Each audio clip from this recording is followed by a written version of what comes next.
আমি এমন একজনের প্রেমে পড়েছি, তিনি যখন রোদের ভিতরে যাইতেন একখণ্ড মেঘ তাকে ছায়া দিত। আমি এমন একজনের প্রেমে পড়েছি, তার গায়ের মধ্যে মশামাছি বসতো না। আমি এমন একজনের প্রেমে পড়েছি, জীবনে কোনোদিন মিথ্যা বলেনি। আমি এমন একজনের প্রেমে পড়েছি, পূর্ণিমার চাঁদের চাইতে তার চেহারা উজ্জ্বল ছিল। আমি এমন একজনের প্রেমে পড়েছি, যিনি দুঃখীর দুঃখ মোচন করত। আমি এমন একজনের প্রেমে পড়েছি, যিনি বিধবার আশ্রয় ছিল। আমি এমন একজনের প্রেমে পড়েছি, যিনি অসহায়ের সহায় ছিল। আমি এমন একজনের প্রেমে পড়েছি, যার শাফাত ছাড়া আপনি জান্নাত পাবেন না। আমি এমন একজনকে ভালোবাসি, যার থুতু মোবারক ছিল সুগন্ধ। আমি এমন একজনের প্রেমে পড়েছি, যার গায়ের ঘাম ছিল সুগন্ধ।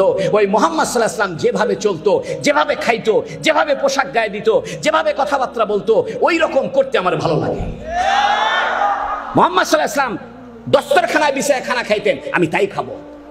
মুহাম্মদ সাল্লাল্লাহু আলাইহি ওয়াসাল্লাম টাকনুর উপরে কাপড় পরতেন, আমি তাই পরবো। মুহাম্মদ সাল্লাল্লাহু আলাইহি ওয়াসাল্লাম দাড়ি রাখছেন, আমি দাড়ি রাখবো। মুহাম্মদ সাল্লাল্লাহু আলাইহি ওয়াসাল্লাম মেসওয়াক করেছেন, আমি মেসওয়াক করব। আমার পকেটে মেসওয়াক থাকবে। আপনি এটাকে খাটো করে দেখতে পারেন না? ছোট ছোট সুন্নত আজকে আমরা বাদ দিয়ে ফেলছি। হুজুর সাল্লাল্লাহু আলাইহি ওয়াসাল্লামের আদর্শকে আমাদের জীবনের থেকে দূরে সরিয়ে ফেলছি। আপনি ব্রাশ করেন, সমস্যা নাই, পেস্ট ব্যবহার করেন, এটা চিকিৎসা হিসেবে করেন, কিন্তু একটা গাছের ডাল হুজুর সাল্লাল্লাহু আলাইহি ওয়াসাল্লামের সুন্নত হিসেবে রাখেন। আপনি খানা খাওয়ার সময় আঙ্গুলটা চেটে খান, প্লেটটা আঙ্গুল দিয়ে চেটে খান। মেডিকেল সায়েন্স বলতেছে, যে ব্যক্তি আঙ্গুল চেটে খায়, প্লেটটা চেটে চেটে খায়, তার মুখের ভিতরে এক ধরনের লালা সৃষ্টি হয়। এই লালাটা তার হজমের উপকার করে। আপনি মুহাম্মদ সাল্লাল্লাহু আলাইহি ওয়াসাল্লাম চিনলেন না। ও যুবক, আমার কলিজা ফেটে যায়।